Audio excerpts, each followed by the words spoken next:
Back at it again. Another car. 65 Fury, 318.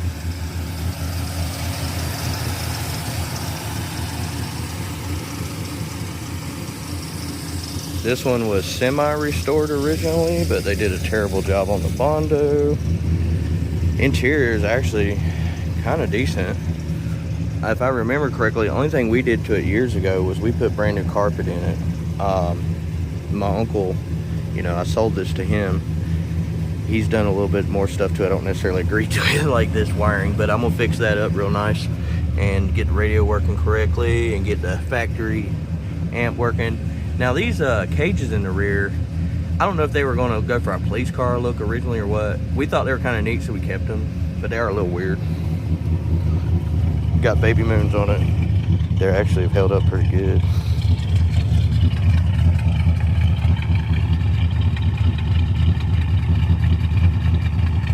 You can tell this one, it runs pretty good. Not the best running 318 I've ever had. It's running a little rough right now because it needs a tune-up, but pretty, you know, pretty basic. Easy to get going.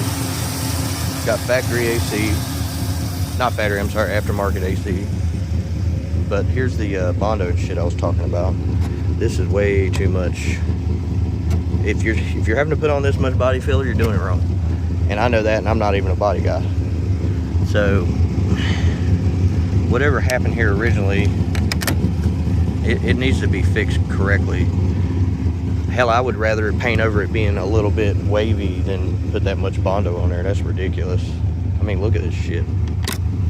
That's crazy. We added these years ago. Now, the bodywork wasn't all cracked before. That's just happened over time from sitting up 3 or 4 years outside. But we already knew we needed bodywork anyway. And you can see right here, this would have been fine, but they didn't do surface prep. You know, it's like they didn't sand correctly or something. And then you can tell, if you don't take your time to remove trim, this is what you're going to end up with, stuff like that. It's really not all that hard. If they already had to do all this and get the damn thing painted, they could have at least taken the extra time to remove the trim and do it the right way. But that's all right. We're going to get her straight. May just be a little bit of sanding and a rattle can job to make it look a little drivable until we can get some real body work done to it, but it's a good start. What I'm gonna do today is I'm gonna pull it up. Got a little temporary battery in here. I don't want the short on the hood, but I'm gonna pull it up and start tracing out the this wiring mess right here. Maybe clean it out some. I used to drive this thing all the time. I mean, look at this oversized rearview mirror. Really comfortable bench seats. I love it. It's just a nice car to ride around in. And everyone likes the way they look. You know, it's not the best looking car ever, but not the worst. And so I don't have a problem with it myself. I've always liked it.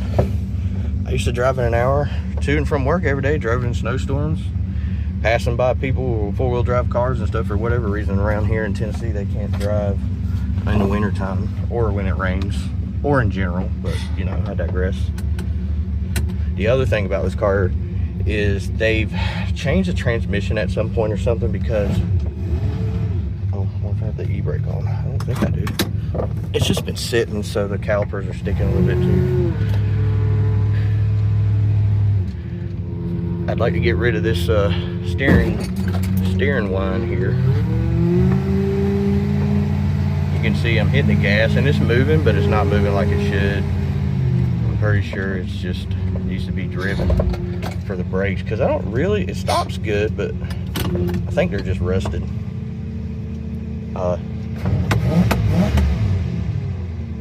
Idling a little bit high too, but it does have stale gas in it, so really what I ought to do is drive it up to the gas station, but kind of wanted to get a battery charged and get in there first, because you can't move it around with this oversized battery.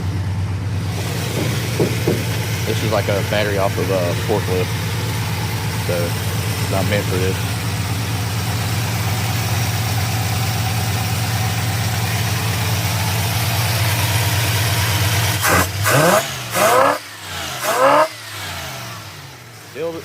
Still the same engine I remember, hopping a little bit, but I'll clean this up.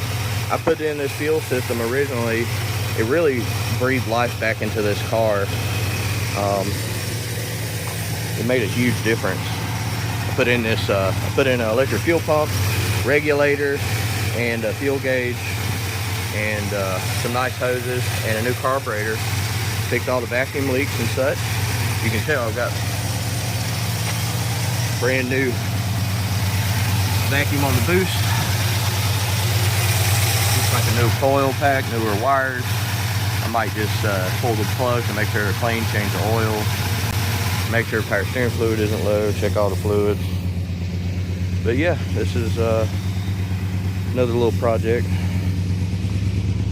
I'm gonna get back on the road, and then my uncle, he'll come pick it up. It's his car after all. But for now, I'm gonna do a little bit of babysitting. I don't like this tent either. It's coming off. That all needs to come off of here. Somebody did a shitty tent job on here.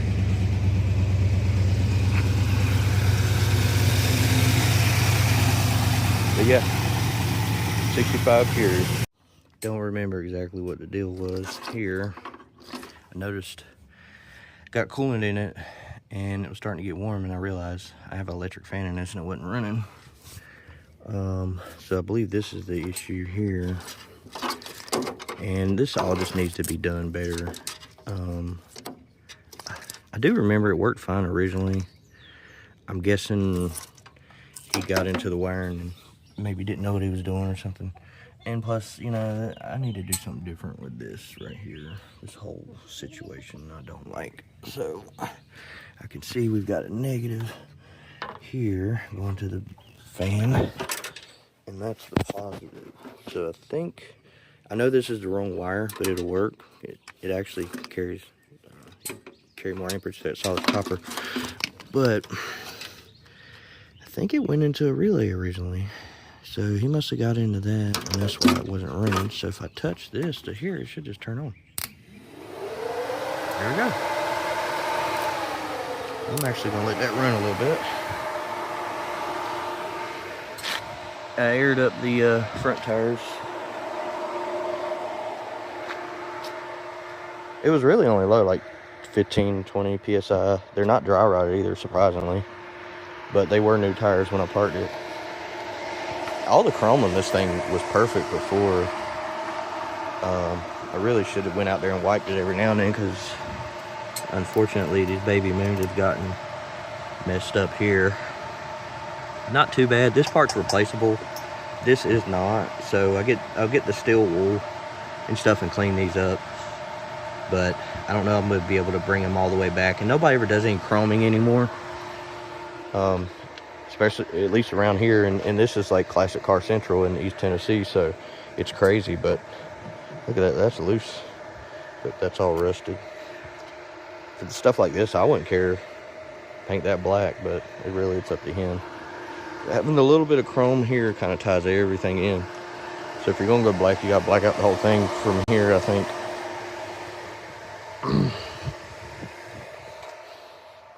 Might as well show you the trunk where we're going to be doing some audio here.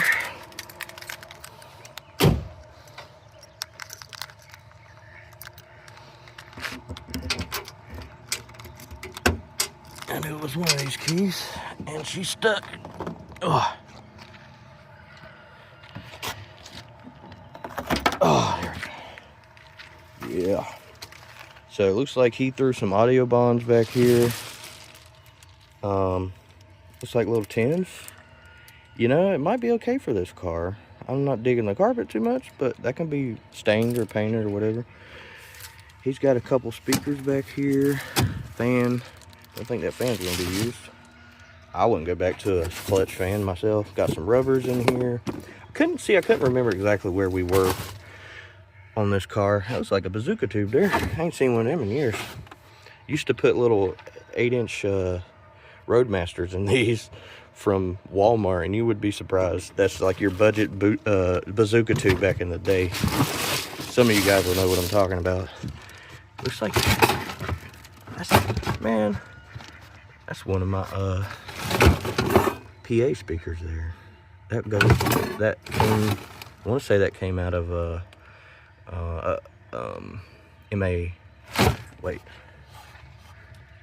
EV. Yeah, that came with an EV PA enclosure. It's like for parties and stuff. Got some new heater hooks in here. I don't know what the heck he was doing back there. It looks kind of jank. But we'll get all this shit taken out of here and get this audio going too. I might not even shut this trunk all the way because there's no point. I'm just gonna be going back in here.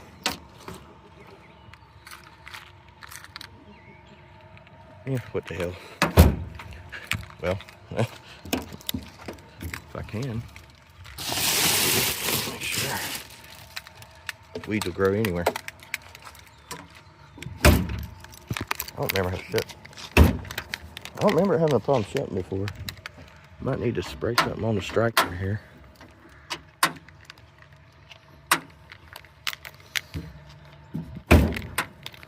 Okay.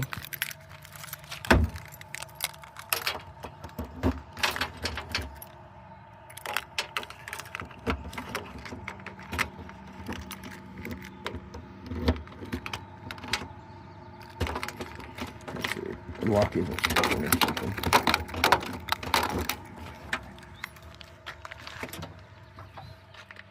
The heck? I think that's been replaced, it looks like. Oh, okay, it locked that time. So, open her back up. Okay, maybe it'll do it now. What the hell? Shouldn't need to be adjusted because it never had any problem closing before.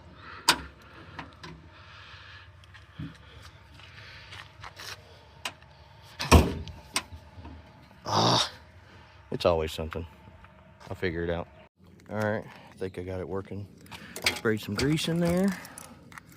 We're gonna see what it does. I always put the key in the wrong way on this one for some reason. So,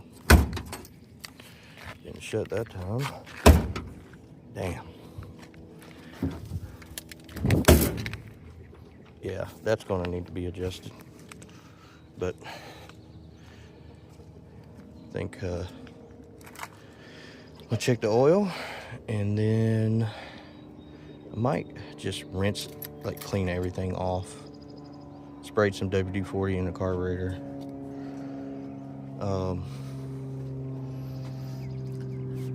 Just noticed too,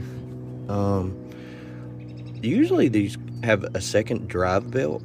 Like normally the steering is off of one belt and the alternator is off of another, and you can put the AC on either one, I think. But if I had to put AC on one, it'd probably be the steering, or maybe have both belts on here. You see how it's got a double pulley there.